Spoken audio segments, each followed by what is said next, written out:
ஹல்லேலூயா. கர்த்தருடைய வார்த்தையை கேட்கிறதற்கு எத்தனை பேர் உற்சாகமா வந்திருக்கிறீங்க? ஹல்லேலூயா. Praise the Lord. அவரும் இந்த காலையில் உங்களோடு கூட பேசும்படி வந்திருக்கிறார் என்று சொல்லி நான் விசுவாசிக்கிறேன். ஹல்லேலூயா. ஆமென். கர்த்தர் நல்லவர். எல்லாரும் கொஞ்ச நேரம் வாய்களை திறந்து கர்த்தருடைய வார்த்தைக்கு நாம் கடந்து செல்கிறதுக்கு முன்னதாய் அந்த பரிசுத்த ஆவியானவரை, நம்மோடு கூட பேச இருக்கிற அந்த வல்ல ஆவியானவரை நாம் வரவேற்போம். அவரே இந்த காலையில் நம்மோடு கூட இடைப்படுவாராக. Price the Lord. அவர் நம் மத்தியில் உலாவி தமக்கு சித்தமான கிரியை அவர் நிறைவேற்றி காட்டுவாராக. Praise the Lord. ஹல்லேலூயா. Praise you Father. எல்லாரும் ஒருமனப்பட்டு உங்கள் சரீரங்களை, உங்கள் இருதயங்களை, உங்கள் ஆவியை தேவனுக்கு முன்பாக ஜீவனுள்ள பலியாய், ஜீவாதார பலியாய் ஒப்பு கொடுத்து கர்த்தரையே நோக்கி, ஆண்டவரே, நான் உமது அடிமை, நான் உமது அடியேன். இந்த காலையில் நீர் என்னை உயிர்ப்பியும், என்னை நடத்தும், என்னை ஆளுகை செய்யும் என்று சொல்லி கர்த்தரிடத்தில் கேட்போமா? ஹல்லேலூயா. Praise you Father. Thank you Lord. Hallelujah. Praise you Father. Hallelujah. நன்றி தகப்பனே. நாங்கள் நன்றியோடு துதிக்கிறோம் ஆண்டவரே. வாரும் தூய ஆவியே, பிரசன்னத்தை வாஞ்சிக்கிறோ, வல்லமையால் எம்மை நிறைத்து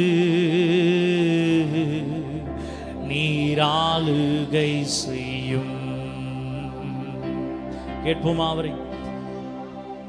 வாரும் தூய ஆவியே,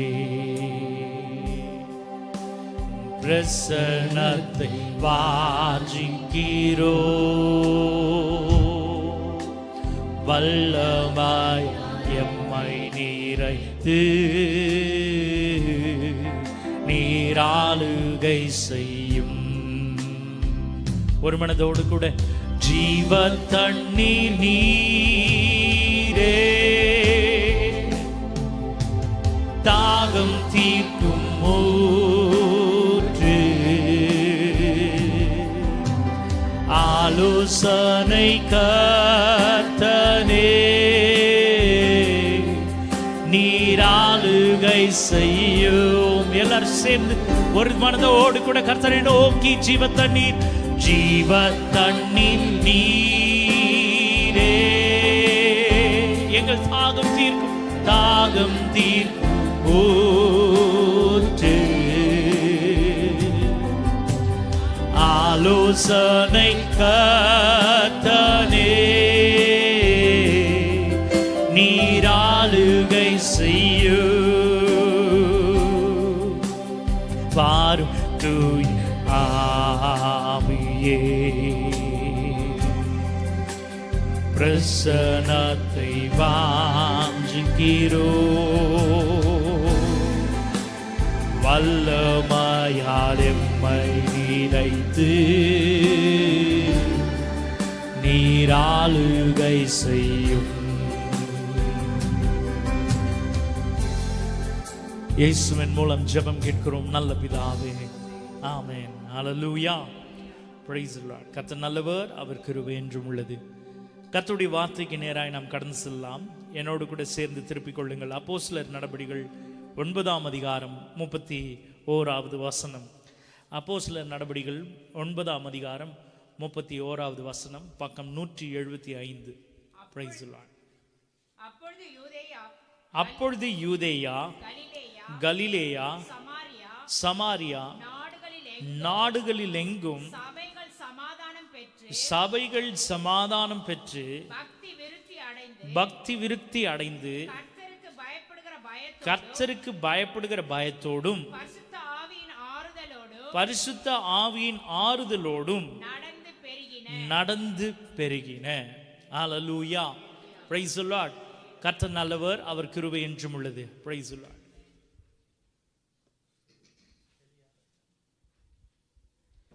பிரைஸ் தி லார்ட். கர்த்தர் நல்லவர்.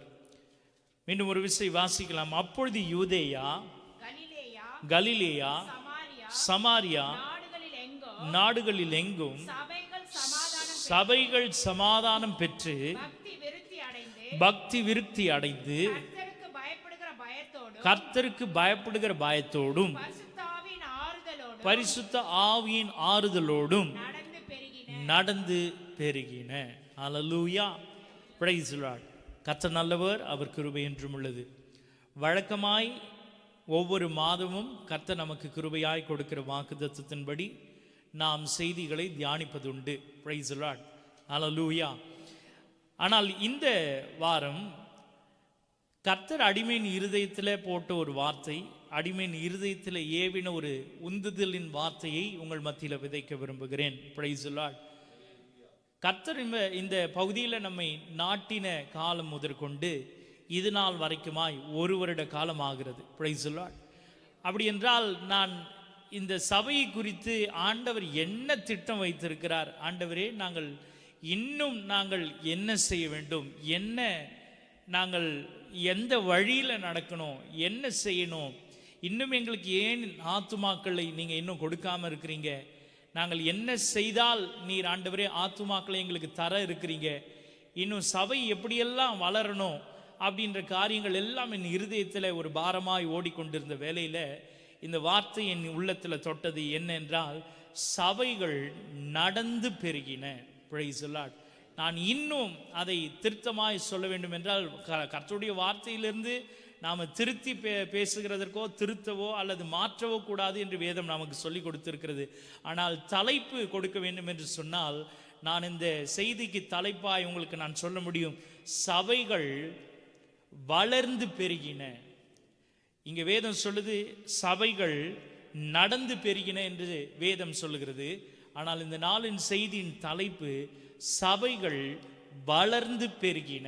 Praise the Lord. Hallelujah. கர்த்தர் நல்லவர். In English it says, then had the churches rest throughout all Judea and Galilee and Samaria, and were edified and walking in the fear of the Lord and in the comfort of the Holy Ghost were multiplied என்று போடப்பட்டிருக்கிறது. கடைசி வார்த்தை கவனித்தீங்கன்னா, பெருகின அப்படின்ற வார்த்தைக்கு வேர் multiplied அப்படின்னு போட்டிருக்கு, பெருக்கம். Price the Lord. அதை ஆம்பிளிஃபைட் வெர்ஷனில் வாசிக்கும் பொழுது, so the church throughout the whole of Judea and Galilee and Samaria had peace and was edified. அந்த வார்த்தையை நல்லா கவனிங்க, and was edified. அந்த edified என்ற வார்த்தைக்கு இன்னும் அர்த்தம் கொடுக்குறாங்க, growing in wisdom, virtue and pity. Growing in wisdom, virtue and pity, and walking in the respect and reverential fear of the Lord, and in the consolation and exhortation of the Holy Spirit, continued to increase and was multiplied. இங்க மாத்திரம் தான் continued to increase and was multiplied அப்படின்னு போட்டிருக்குது. இப்போ நம்முடைய செய்தியின் தலைப்புக்கு இந்த ஆம்பிளிஃபைட் வெர்ஷனில் ஓரளவுக்கு சேர்ந்துருச்சு. அப்போ சபைகள் என்ன செய்ததுன்னா வளர்ந்து பெருகின. Price the Lord. அப்போ நம்முடைய சபையும் இன்றைக்கு எதை நோக்கி நாம் இருந்து கொண்டு இருக்கிறோம்னா, எதை நோக்கி எதிர்பார்த்து இருக்கிறோம் அப்படின்னா, நம்முடைய சபையும் இன்றைக்கு வளரணும். இன்றைக்கு நம்முடைய சபை மாத்திரமில்லை, அநேக சபைகள் கர்த்தருடைய ராஜ்யத்திற்கு என்று வளரணும், பெருகணும் என்ற விருப்பத்தோடு தான் இன்றைக்கு செயல்பட்டு வருகிறது. அல்லேலூயா. நோக்கம் எல்லாம் என்னன்னா, கர்த்தருடைய ராஜ்யத்திற்கு என்று சபைகள் இன்றைக்கு விருத்தி ஆகணும், பெரிதாகணும். இதுதான் நோக்கமாக இருக்குது. Price the Lord.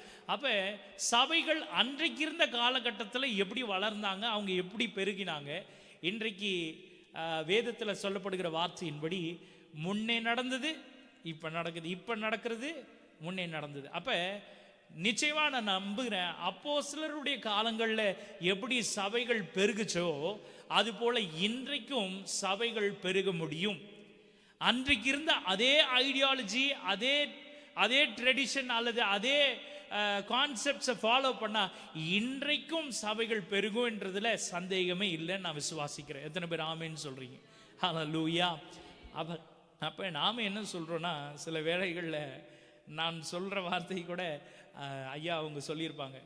நான் சொல்லுவேன், இந்த டிசைன் அல்லது மற்ற காரியங்கள்லாம் பண்ணும் பொழுது சில கலர்ஸ்லாம் யூஸ் பண்ணும் பொழுது பார்த்தீங்கன்னா ரொம்ப பிரைட் கலர்ஸ் யூஸ் பண்ணால் தாத்தா அது ஓல்டு தாத்தா அப்படின்வேன்.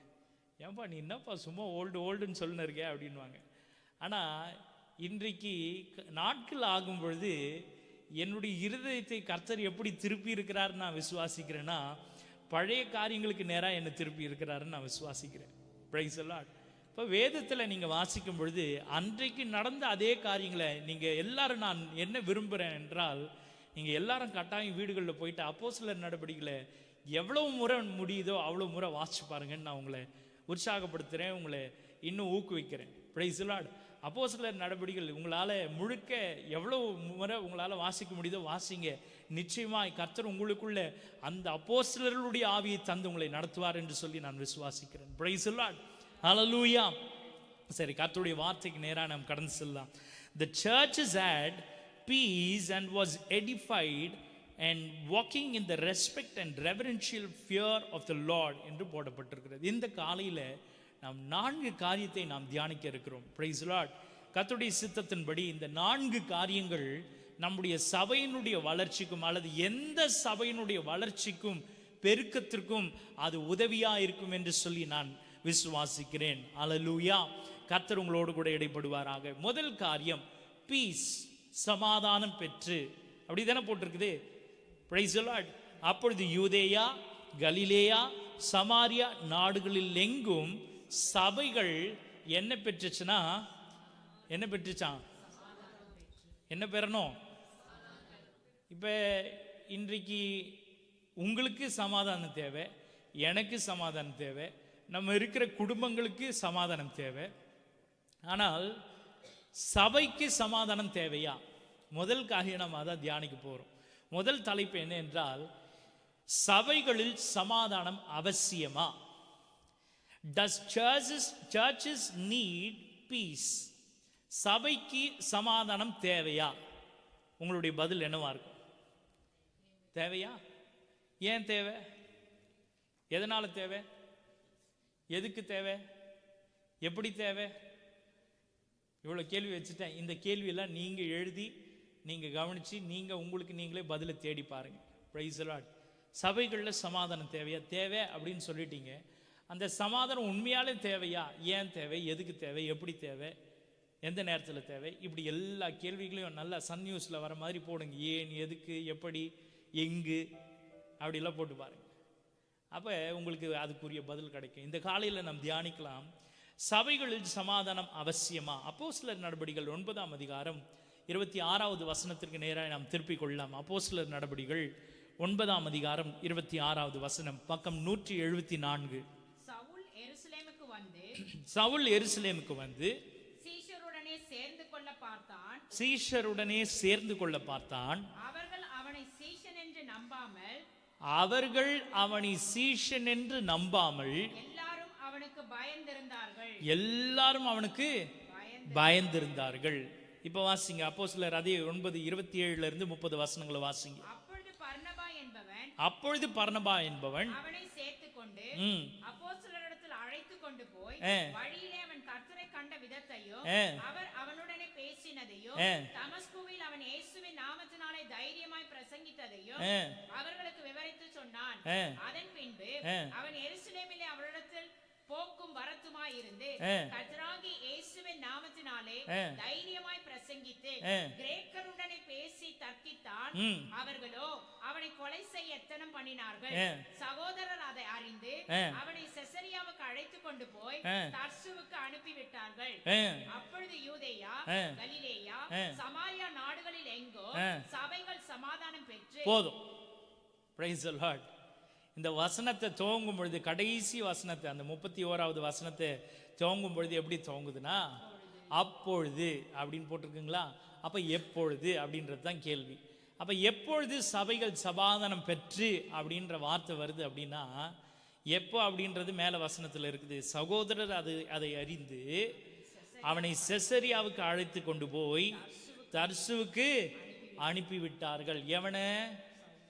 எவனை? சவுல. அப்ப இந்த சவுல் என்பவன் யார் அப்படின்றது இந்த 9ஆம் அதிகாரம் முதல் வசனத்திலிருந்து வாசிக்கும் பொழுது,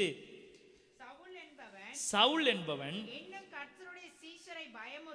இன்னும் கர்த்தருடைய சீஷரை பயமுறுத்தி கொலை செய்யும்படி சீறி பிரதான ஆசாரியரிடத்திற்கு போய் இந்த மார்க்கத்தாராகிய புருஷரையாகிலும் ஸ்திரீகளையாகிலும் தான் கண்டுபிடித்தால் அவரை கட்டி எருசலேமுக்கு கொண்டு வரும்படி தமஸ்குவில் உள்ள ஜெப ஆலயங்களுக்கு நிருபங்களை கேட்டு வாங்கினான். Price the Lord.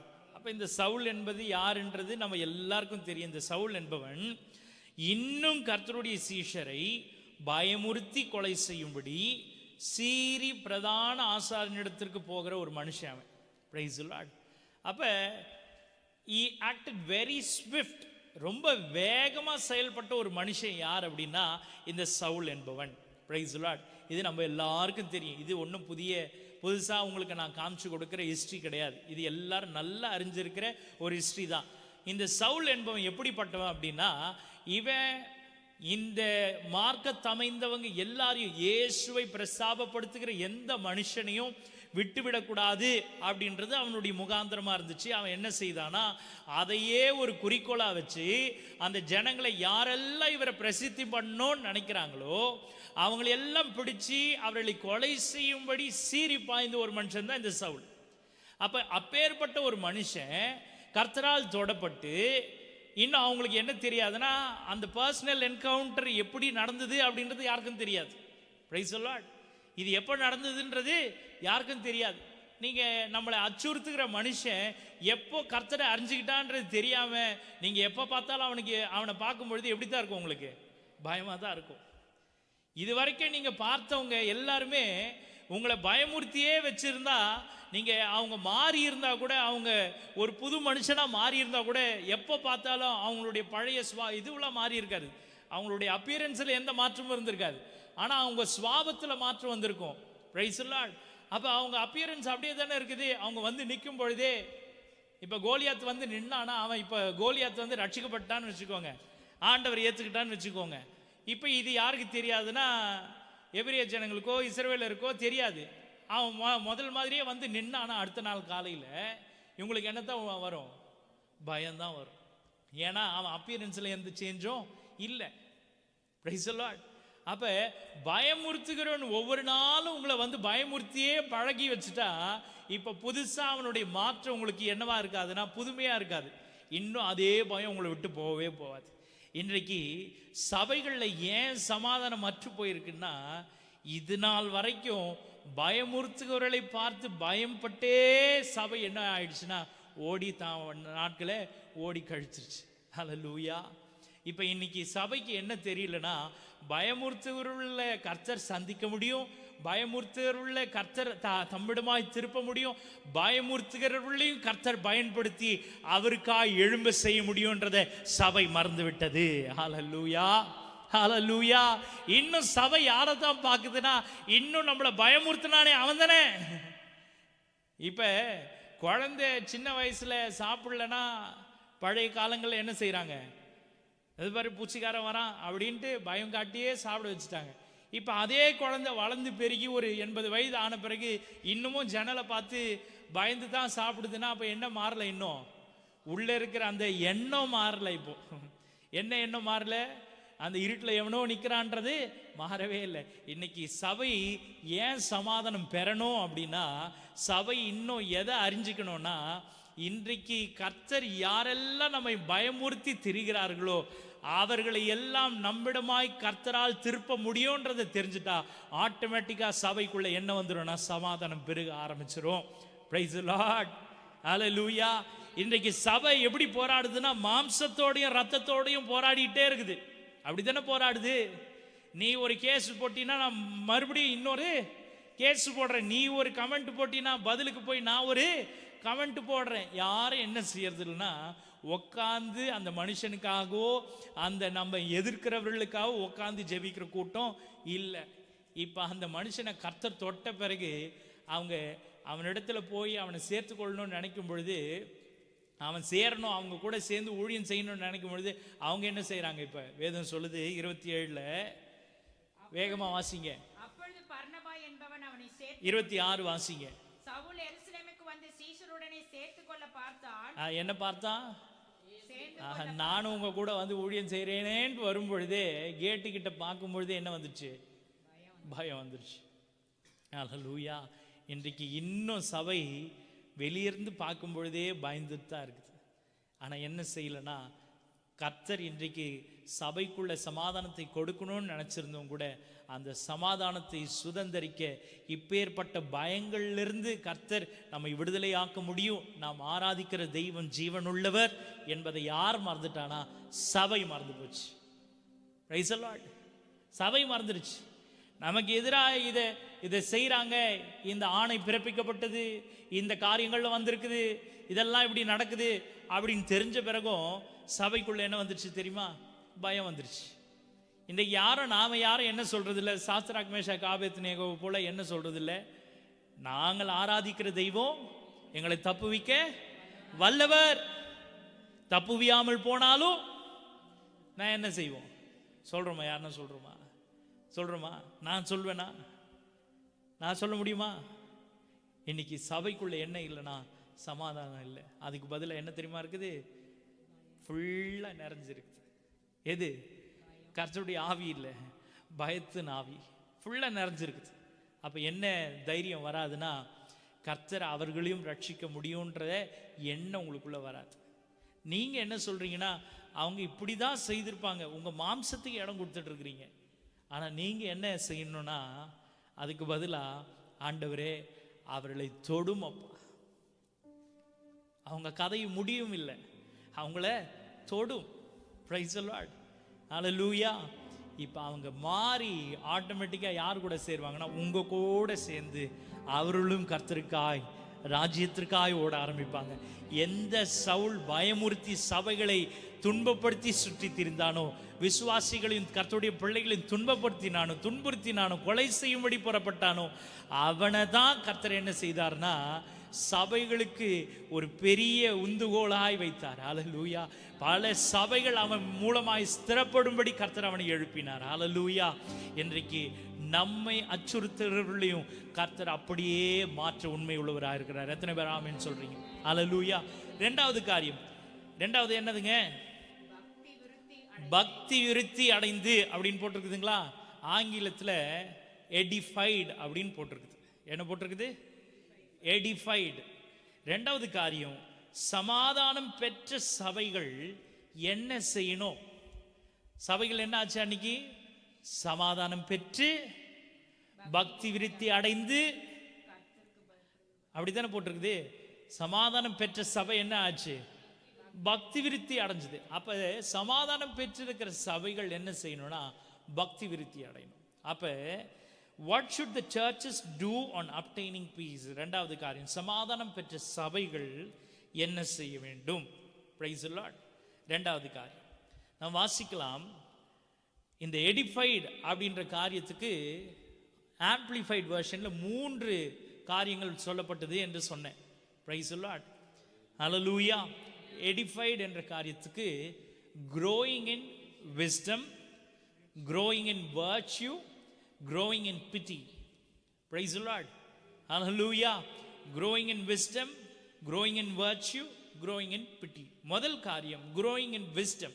அப்போஸ்தலர் 2ஆம் அதிகாரம் 42, 46 மற்றும் 47 வசனங்களை வாசிக்கலாம். அப்போஸ்தலர் 2ஆம் அதிகாரம் 42வது வசனம், அப்புறம் 46, 47 வசனங்களை வாசிங்க. அவர்கள் அப்போஸ்தலருடைய உபதேசத்திலும் அந்யோன்யத்திலும் அப்பம் பிட்குதலிலும் ஜெபம் பண்ணுதலிலும் உறுதியாய் தரித்திருந்தார்கள். அவர்கள் ஒருமனப்பட்டவர்களாய் தேவாலயத்திலே அனுதினமும் தரித்திருந்து வீடுகள் தோறும் அப்பம் பிட்டு மகிழ்ச்சியோடும் போஜனம் பண்ணி தேவனை துதித்து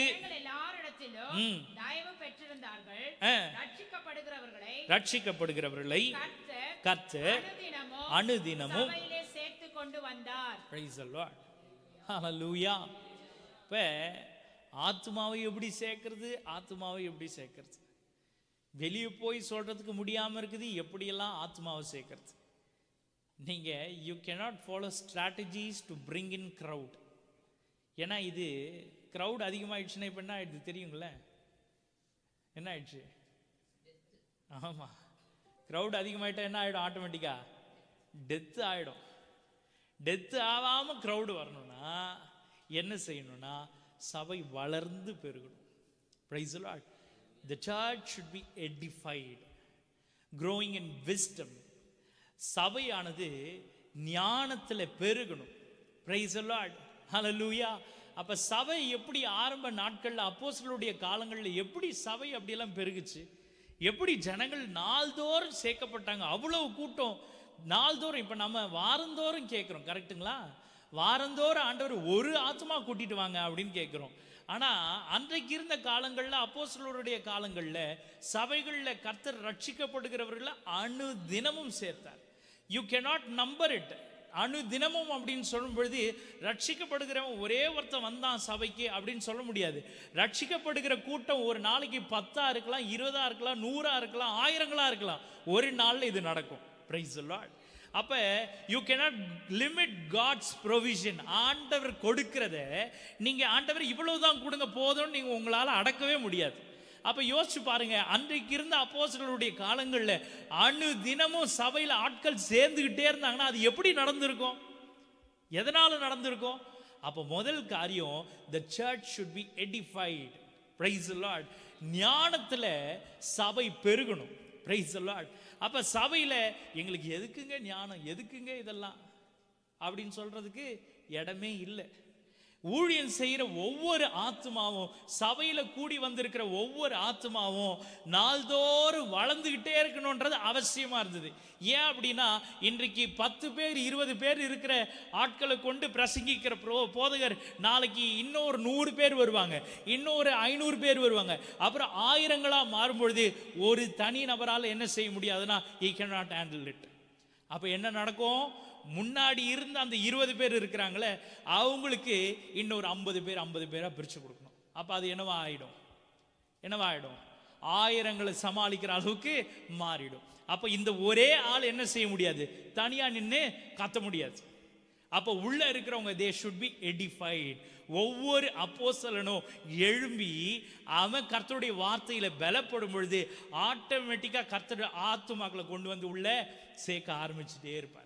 அவங்க வெறும் ஞானத்துல மாத்திரம் பெருகல. வேதம் சொல்லுது 42 அவர்கள் அப்போஸ்தலருடைய உபதேசத்திலும் அப்படின்னு போட்டுட்டு, நாட் ஜஸ்ட் இன் டாக்ட்ரின், வெறும் டாக்ட்ரின் போட்டிருக்குதாங்க, உபதேசத்துல மாத்திரம் அவங்க வளர்ந்தாங்கன்னு போட்டிருக்குதா? அவர்கள் அப்போஸ்தலருடைய உபதேசத்திலும் அந்யோன்யத்திலும் அப்பம் பிட்குதலிலும் ஜெபம் பண்ணுதலிலும் உறுதியாய் தரித்திருந்தாங்க. நோ மேட்டர் அவங்கள நடத்துகிற ஊழியக்காரனோ பாஸ்டரோ அல்லது யாரோ அவங்க மத்தியில் இருக்கிறாங்களோ இல்லையோ, அங்கே என்ன நடந்ததுன்னா சபையில் ஜெபம் நடந்தது. சபையில் என்ன நடந்தது? அப்பம் பிக்குதல் நடந்தது. சபையில் என்ன நடந்தது? அந்யோன்யம் இருந்துச்சு. சபையில் என்ன நடந்தது? உபதேசம் இருந்துச்சு. இப்படி அவர்கள் நாள்தோறும் பெருகிக்கிட்டே இருந்தாங்க. ஹல்லேலூயா. ஆனால் இன்றைக்கு சபைக்குள்ள பாஸ்ட் இல்லைன்னா நீங்க எல்லாரும் என்ன செய்ய ஆரம்பிச்சிருவீங்க? வீட்டுக்கு யாரும் போக மாட்டாங்க, உட்காந்து பேச ஆரம்பிச்சிருவாங்க.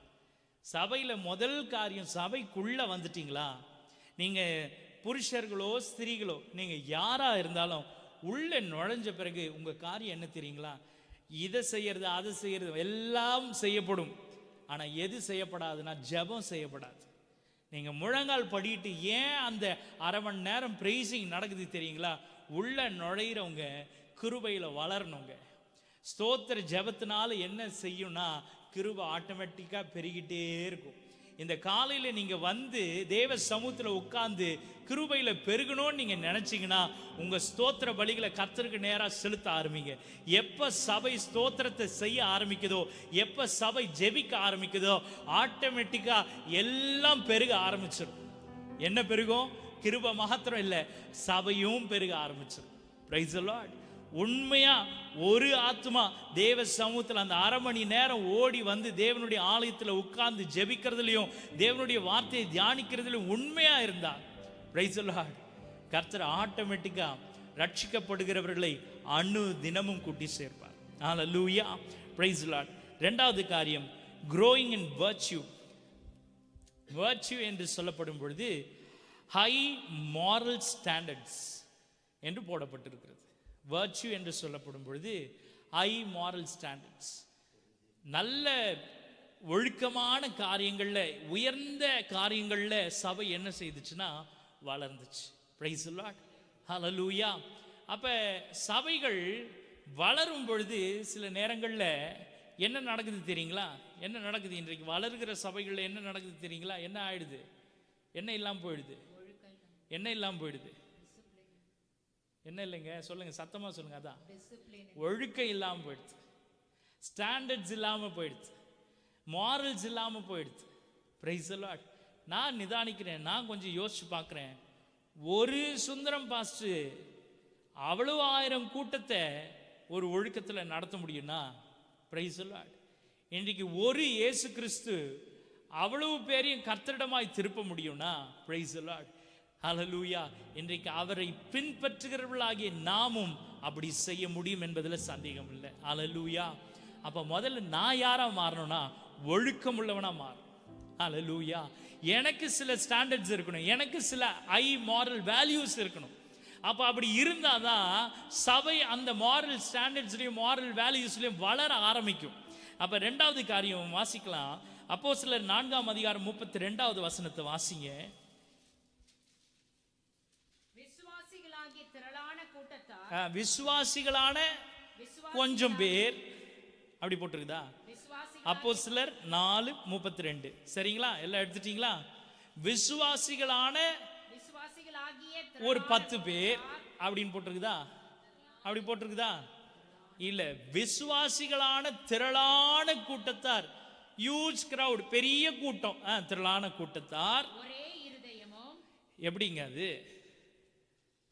திரளான கூட்டத்துக்குள்ள என்ன இருந்தது? என்ன இருந்துதான்? எப்படி அது முடியுது? எப்படி அது முடியுது? திரளான கூட்டம் வந்த பிறகு இப்ப என்ன நடக்குது? திரளான கூட்டம் வந்துருச்சுங்க, என்ன நடக்குது? ஆட்டோமேட்டிக்கா இஷ்டத்துக்கு டெத்து நடக்குது. திரளான கூட்டம் சேரும் பொழுது there is always difference of opinion, வேறு வேறு சிந்தைகள் உருவாகுது. ஆனா இங்க வேதம் சொல்லுது, அப்போஸ்தலருடைய காலத்துல இது, அதனால தான் உங்களை நான் போய் வீடுகளில் வாசிங்கன்னு சொல்றதுக்கான காரணம் என்ன தெரியுங்களா? இந்த ஒரு புஸ்தகத்துல சபை வளர வேண்டிய அனைத்தும் இருக்குதுன்னு நான் என்னால் உணர்ந்து கொள்ள முடிச்சுதுங்க. Price the Lord. அப்போஸ்தலருடைய காலங்கள்ல திரளான கூட்டத்தார் ஒரே இருதயமும் ஒரே மனமும் உள்ளவர்களாய் இருந்தார்கள். Price the Lord. இன்னைக்கு இங்க இருக்கக்கூடிய இந்த 20-30 பேருக்குள்ள ஒரே மனம் ஒரே இருதயம் இருக்கும்ட்டு எத்தனை பேரால சொல்ல முடியும்? சொல்ல முடியுமா? தைரியமா சொல்ல முடியுமா? அப்ப இன்றைக்கு நிதானிச்சு பாருங்க, என் சபையில ஏன் ஆத்துமா இன்னும் வரலனா எங்களுக்குள்ள இன்னும் என்ன வரலன்னு அர்த்தம். சொல்லுங்க, சத்தமா சொல்லுங்க, எல்லாரும் சத்தமா சொல்லுங்க, பக்கத்துல கை கொடுத்து சொல்லுங்க. சிஸ்டர் சிஸ்டர், பிரதர் தள்ளி உட்காராதீங்க, அதான் கிட்ட உட்காருங்க. பிரதர்ஸ் எல்லாம் கிட்ட உட்காந்தீங்கன்னா தெரியும். அப்ப என்ன வரணும்? ஒரு மனம் வரும். ஒரு மனம் வந்தாதான், நெருக்கமா இருந்தாதான் சூடு உண்டாகும். நெருக்கமா இருந்தாதான் நீங்க யோசிக்கிற விஷயங்கள் கர்த்தருக்குள்ள ஸ்திரப்படும். ஹalleluya. அப்ப ஒரு மனம் இருந்தாதான் சபைகள் என்ன செய்யும்னா பக்தி விருத்தி பெற்று வளருங்க. ஹalleluya. நான் ஒன்னு யோசிக்கிறேன், அவங்க ஒன்னு யோசிக்கிறாங்க. யோசிக்கிறதுல தப்பு இல்லை, ஆனா நான் இதைத்தான் செய்வேன், அவங்க எப்படின்னா போகட்டும்னு நினைக்கிறோம் பார்த்தீங்களா?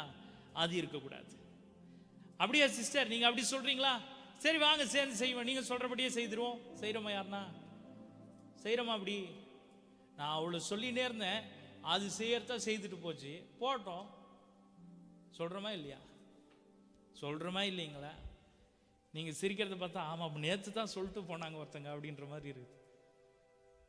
Price the Lord. சபை பக்தி விருத்தி பெற்று வளரணும்னா சபைக்குள்ள திரளான கூட்டம் வந்தாலும் ஒரு மனம் இருக்கணும், ஒரு சிந்தை இருக்கணுங்க.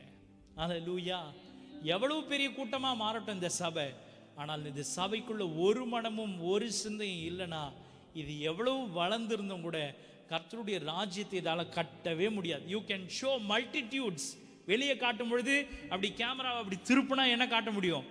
இவ்வளவு கூட்டம், அட்டேங்கப்பா எவ்வளவு கூட்டம், எவ்வளவு பெரிய சபைல, இவ்வளவு பெரிய சபை, எவ்வளவு ஜனம், 5 சர்வீஸ் நடக்குது பிரதர் அந்த சபையில. சபை எல்லாரும் அவ்வளோ வந்தாங்க, அவ்வளோ கார் நிக்குது, இது நிக்குது, அது நிக்குது, எல்லாம் நிக்குது. சபையில் ஒரு ஆள் நிக்குமான்னா நிக்குமா? எப்ப தெரியுமா நிக்கும்? சபை எவ்வளவு திரளா மாறினாலும் ஒரு மனம் இருக்கணும், ஒரு சிந்தை இருக்கணும். Price the Lord. அன்றைக்கு அப்போஸ்தலருடைய காலங்களில் திரளான கூட்டத்தார் இருந்தவங்களும் கூட சபை ஏன் வளர்ந்துச்சுன்னா அவர்களுக்குள்ள ஒரு மனம் இருந்தது. 2வது காரியம், பிரைஸ் தி லார்ட், வாசிங்க 29வது வசனம், 5ஆம் அதிகாரம் 29வது வசனம். அப்போஸ்தலர் 5:29. அதற்கு பேதுரு மற்ற அப்போஸ்தலரும் மனுஷருக்கு கீழ்ப்படிகிறதை பார்க்கிலும் தேவனுக்கு கீழ்ப்படிகிறதே அவசியமாய் இருக்கிறது. Price the Lord. 2வது காரியம், சபை எப்ப தெரியுமா பெருகுச்சு? எப்ப தெரியுமா பெருகுச்சு? போன வாரம் உங்களுக்கு நான் ஒன்று சொல்லியிருந்தேன், ஞாபகம் இருக்குதுங்களா? என்ன ஞாபகம் இருக்குதுங்களா? நான் அங்க போல வசனத்திலிருந்து ஒன்று காமிச்சு கொடுத்தேன் உங்களுக்கு, ஞாபகம் இருக்குதா? பார்த்தீங்களா? மறந்துட்டீங்க. அப்போ எப்படி பெருகும்? எப்படி பெருகும்? போன வாரம் ஒன்று தான் சொன்னேன், செய்தி நடுவில் சொன்னேன், சொல்ல வேண்டிய அவசியம்னு சொல்லி சொன்னேன். ஞாபகம் இருக்குதுங்களா? ஞாபகம் இல்லை. அவர் சொல்லுகிறபடி அதான் செய்தா ஞாபகம் இருக்கும், செய்யாதனால ஞாபகம் இல்லை பாஸ்டர் சொல்றீங்களா? வேதம் சொல்லுது, இவ்வளவு திரளான கூட்டம் பெருகின பிறகும் முக்கியமாக இருந்தவங்க அந்த லீடர்ஸ், அந்த லீடர்ஸ் சொல்ற வார்த்தையை கவனிச்சிங்களா? அந்த லீடர்ஸ் யாருன்னா இவங்கெல்லாம் இயேசுவோடு கூடவே இருந்தவங்க. அவங்க சொல்ற வார்த்தை என்னன்னா, அப்ப அவங்களுக்குள்ள என்ன வார்த்தை இருந்திருக்குன்னா, மனுஷனுக்கு கீழ்ப்படுகிறத பார்க்கிலும் நான் யாருக்கு கீழ்ப்படியணும்னா தேவனுக்கு கீழ்ப்படுகிறது அவசியம், compulsory. It is a compulsion. நான் கர்த்தருக்கு கீழ்ப்படுகிறது ரொம்ப முக்கியன்றது யாருடைய மனதில் இருந்ததுன்னா லீடர்ஸ் உடைய மனதில் இருந்தது. பிலீவர்ஸ் இல்லை, லீடர்ஸ் மனதில் இருந்தது. அப்ப லீடர்ஸ் கர்த்தருக்கு கீழ்ப்படுகிறவங்களா இருந்துட்டாங்கன்னா ஆட்டோமேட்டிக்கா சபைக்குள்ள இருக்கிற விசுவாசிகளை என்ன செய்வாங்கன்னா தங்களுக்கு நியமிக்கப்பட்ட லீடர்ஸ்க்கு கீழ்ப்படுகிறவங்கள மாறிடுவாங்க. இவங்க யாருக்கு கீழ்ப்படியணும்? ஊழியம் செய்யறவங்க யாருக்கு கீழ்ப்படியணும்? கர்த்தருக்கு கீழ்ப்படுகிறவங்களா இருந்துட்டா விசுவாசிங்க ஆட்டோமேட்டிக்கா யாருக்கு கீழ்ப்படிவாங்கன்னா ஊழியக்காரனுக்கு கீழ்ப்படிய ஆரம்பிச்சிருவாங்க. அப்ப இங்கே இவங்களுக்கு செய்யறது இல்லை ஊழியம், அவருக்கு செய்யற ஊழியத்துல சபை என்ன செய்யணும்? சீர்படும், அவர்களுக்குள்ள ஒரு மனம் வரும், அவர்களுக்குள்ள ஒரே சிந்தை வரும், ஆட்டோமேட்டிக்கா சபை பெருக ஆரம்பிச்சிடும். ஏன் அப்படின்னா ஊழியக்காரன் கர்த்தருக்கு கீழ்ப்படுகிறான், அவன் சொல்றபடி அவனுடைய விசுவாசிகள் கீழ்ப்படுகிறாங்க. பிரைஸ் தி லார்ட், ஹல்லேலூயா. அப்ப என்ன நடக்கணும்னா சபைக்குள்ள கீழ்ப்படிதல் வரணும். எதை முக்கியமா சபை கற்றுக்கொள்ளணும்னா கீழ்ப்படிதலை கற்றுக்கொள்ளணும். எவ்வளவு திரளா பெருகினாலும் பிரைஸ் தி லார்ட், கர்த்தர் திரளான ஜனங்களை தந்தாலும் சரி, பிரைஸ் தி லார்ட், சபைக்குள்ள ஒரு மனம், ஒரே சிந்தை, ஒரே ஆவி இருக்கணும். 2வது சபைக்குள்ள கீழ்ப்படிதல் இருக்கணும். Price the Lord. 3வது காரியம், அப்போஸ்தலர் 6ஆம் அதிகாரம் 1-7 வசனங்களை வாசிக்க முடியுமா? வேகமா வாசிங்க. அந்நாட்களிலே சீஷர்கள் பெருகின போது கிரேக்கரானவர்கள் தங்கள் விதவைகள் அன்றாட விசாரணையில் திட்டமாய் விசாரிக்கப்படவில்லை என்று எபிரேயருக்கு விரோதமாய் முறுமுறுத்தார்கள். அப்பொழுது 12 சீஷ கூட்டத்தை வரவழைத்து, நாங்கள் தேவ வசனத்தை போதியாமல் பந்தி விசாரணை செய்வது தகுதி அல்ல. ஆதலால் சகோதரரே, பரிசுத்த ஆவியும் ஞானம் நிறைந்து நற்சாட்சி பெற்றிருக்கிற 7 பேரை உங்களில் தெரிந்து கொள்ளுங்கள். அவர்களை இந்த வேலைக்காக ஏற்படுத்துவோம். நாங்களோ ஜெபம் பண்ணுவதிலும் தேவ வசனத்தை போதிக்கிற ஊழியத்திலும் இடைவிடாமல் தரித்திருப்போம் என்றார்கள். இந்த யோசனை சபையார் எல்லாருக்கும் பிரியமாய் இருந்து, அப்பொழுது விசுவாசமும் பரிசுத்த ஆவியும் நிறைந்தவனாகிய ஸ்தேவானையும் பிலிப்பையும் பிரகோரையும் நிக்கானோரையும் தீமோனையும் பர்மெனேவாயும் யூத மார்க்கத்து அமைந்தவனான அந்தியோகியா பட்டணத்தானாகிய நிக்கோலோவையும் தெரிந்து கொண்டு அவர்களை அப்போஸ்தலருக்கு முன்பாக நிறுத்தினார்கள். இவர்கள் ஜெபம் பண்ணி அவர்கள் மேல் கைகளை வைத்தார்கள். தேவ வசனம் விருத்தி அடைந்தது. சீஷருடைய தொகை எருசலேமில் மிகவும் பெருகிற்று. ஆசாரியர்களில் அநேகரும் விசுவாசத்துக்கு கீழ்ப்படிந்தார்கள். கவனிச்சிங்களா? புரிஞ்சுதான்னு கேட்கல, கவனிச்சிங்களான்னு கேட்டேன். கவனிச்சிங்களா? என்ன கவனிச்சிங்க? வசனம் தோங்கும் பொழுதே எப்படி தோங்குதுன்னா, அந்நாட்களிலே சீஷர்கள் பெருகின போதுன்னு தோங்குச்சுங்களா? ஏற்கனவே பெருகி இருந்த டைம் தான் அது. கீழே 7வது வசனம் முடியும் பொழுது என்ன சொல்லுதுன்னா, தேவ வசனம் விருத்தி அடைந்தது, சீஷருடைய தொகை எருசலேமில் மிகவும் பெருகிற்று. எங்க ஏற்கனவே அவங்க பெருக்கத்தில் இருக்காங்க, சமாளிக்க முடியலன்னு தான் இன்னும் கொஞ்சம் பேரை அப்பாயிண்ட் பண்ணணும், நியமிக்கணும்னு தான் அவன் என்ன செய்கிறான், இருக்கிற 7 பேரை தெரிஞ்சுக்கிட்டு அப்பாயின்மெண்ட் கொடுக்குறான். அந்த அப்பாயின்மெண்ட் கொடுக்கும் பொழுது அதுக்கப்புறம் நடந்த விஷயமும் என்னன்னா, அப்பாயின்மெண்ட் கொடுத்த பிறகு குறைஞ்சிடல ஜனத்தொகை. இவங்க வந்த பிறகு என்ன ஆயிடல, எப்போ அவர் பாஸ்ட் அவர் நடத்தின வரைக்கும் நல்லா இருந்துச்சு, இப்போ அவர் ஒரு 7 பேர் தெரிஞ்சுக்கிட்டு அவர்கிட்ட கொடுத்துட்டு போனால் அவங்க ஒன்றும் சரி கிடையாது. அவங்க இஷ்டத்துக்கு ஒவ்வொருத்தரும் ஒவ்வொன்றும் செய்துன்னு இருக்கிறாங்க அப்படின்னு போல. இங்கே வசனம் சொல்லுது, வசனமும் பெருகுச்சா, சீஷர்களுடைய தொகையும். அப்போ இவன் செய்த ஊழியம் எப்படிங்க இருந்தது? செய்கிற ஊழியம் எப்படி இருக்குது? Price the Lord. இங்கே சபையில் நாம் தூரத்தில் இருந்த வரைக்கும் சில பேர், ஒரு சிலர் இருந்தாங்க ஆரம்பத்தில். நான் என்ன செய்துட்டு இருந்தேன், எல்லாம் செய்யணும் சரி. அப்புறம் கொஞ்ச நாள் கழிச்சு என்ன பேர் வந்துச்சு, அவரே எல்லாம் செய்துன்னு இருக்கிறார், எதுவும் கொடுக்க மாட்டார். நான் அப்பயும் வெயிட் பண்ணேன், அப்பயும் நானே தான் செய்தேன், சரி செய்துட்டு இருந்தோம்.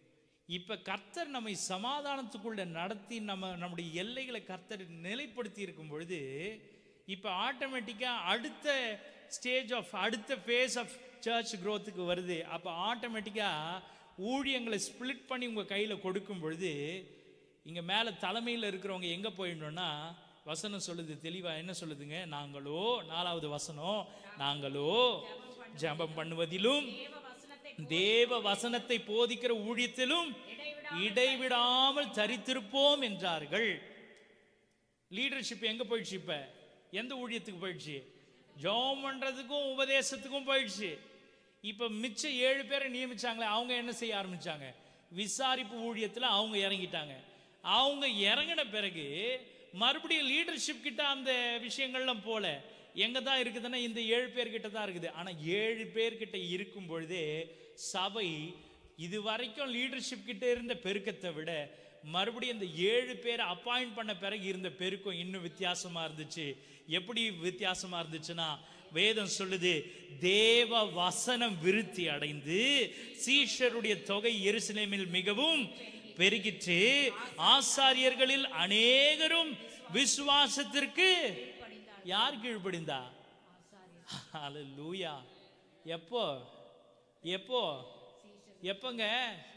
அதே பழைய ஆள் நடத்தின்னு இருக்கும் போதா? இப்போ புது அப்பாயின்மெண்ட் நடந்த பிறகு ஆட்டோமேட்டிக்காக சீஷர்கள் எல்லாரும் பெருகணுங்க. ஆட்டோமேட்டிக்காக என் கையில் இந்த சபையில் எத்தனை பேர் கையில் இந்த ஒரு வருஷத்தில் ஊழியம் கொடுக்கப்பட்டது நீங்கள் யோசிங்க. நீங்கள் நிதானிச்சு பாருங்க, எத்தனை பேர் என்னென்ன செய்றீங்கன்றதெல்லாம் யோசிங்க. நாங்கள் இருந்தாலும் இல்லாமல் போனாலும், சபை என்ன எப்படி நிலைமையில் இருந்தாலும், யாராவது ஒருத்தர் இந்த ஒரு வருஷம், பிரதர் நான் திங்கக்கிழமை வந்தேன், சபை பூட்டி இருந்தது, கீழே வாசல் பூட்டி இருந்தது, ஒருத்தர் சொல்ல முடியுமா? சொல்ல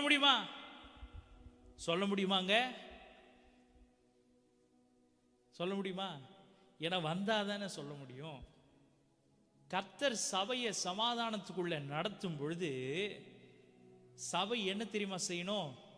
பக்தி விருத்தி அடைந்து பெருக ஆரம்பிக்கணும். அப்ப நாங்க என்ன செய்வோம்னா, உபதேசத்திலையும் ஜெபத்திலையும் நாங்க தரித்திருப்போம். நீங்க என்ன செய்வீங்கன்னா, விருத்தி அடைந்து பெருக ஆரம்பிப்பீங்க. எதுலனா, தேவ வசனம் விருத்தி ஆகும், நீங்களும் சபைக்குள்ள ஆத்துமாக்களாய் பெருக ஆரம்பிச்சுட்டே இருப்பீங்க. அப்ப அன்னைக்கு ஊழியக்காரர் சொல்லிட்டு போனாரு, மந்தையை பெருக பண்ணுகிறத போல ஆத்துமாக்களை மனிதர்களை உங்கள பெருக பண்ணுவேன்னு சொல்லிட்டாரு. அவர் சொன்னது உண்மைதான், கர்த்தர் சொன்னது உண்மைதான். ஹalleluya. ஜெபம் பண்றது உண்மைதான்.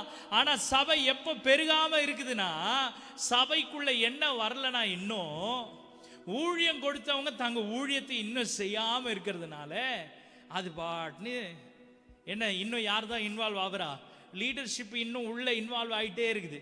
ஆனா உங்க கைகளில் ஒரு ஊழியத்தை கொடுத்த பிறகு இங்க வேதம் சொல்லுது, அவர்கள் தேவ வசனத்துல அவர்கள் விருத்தி ஆனாங்க. சீஷர்களுடைய தொகையும் முன்னாடி இருந்த தொகையை விட இப்ப அதிகமாயிடுச்சு. அதிகமாச்சா? உங்க கைகளில் ஊழியம் வந்த பிறகு அதிகமாச்சா? Price the Lord. மூப்பர் உள்ள வந்த பிறகு அதிகமாச்சா? மூப்பர் அம்மா உள்ள வந்த பிறகு அதிகமாச்சா? டைரக்டர் வந்த பிறகு, டீச்சர்ஸ் வந்த பிறகு, பாடுகிற பிள்ளைகள் வந்த பிறகு அதிகமாச்சா? கூட்டம் அதிகமாச்சா? எங்க ஆச்சு? எங்க ஆச்சு? ஆச்சா? ஆவலையே. ஏன் ஆவல? ஏன்னா இன்னும் வசனம் என்ன ஆவல? வசனம் சொல்லுது, 7ஆம் வசனம் சொல்லுது, தேவ வசனம் விருத்தி அடையல. விருத்தி ஆச்சா?